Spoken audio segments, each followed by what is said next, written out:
Buen día, honorable Comisión de Auscultación del proceso electoral para director o directora de la Facultad de Contaduría Pública de la Benemérita Universidad Autónoma de Puebla.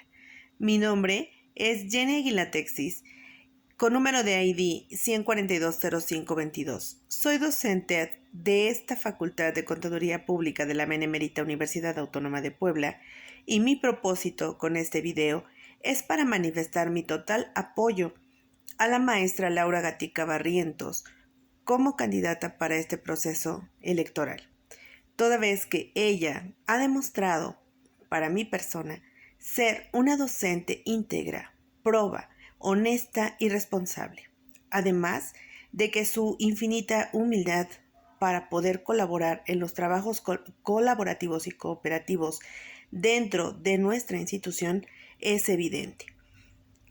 Para mí es una excelente candidata porque conserva dentro de su formación humana los valores que empatan con la institución. Además, es una docente que ha demostrado tener la solvencia moral y ética en el desarrollo de su trabajo.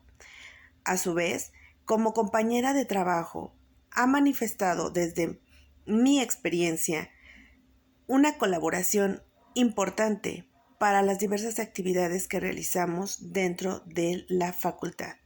Es por ello que noto en ella las virtudes necesarias para poder ser y dirigir nuestra institución en el futuro.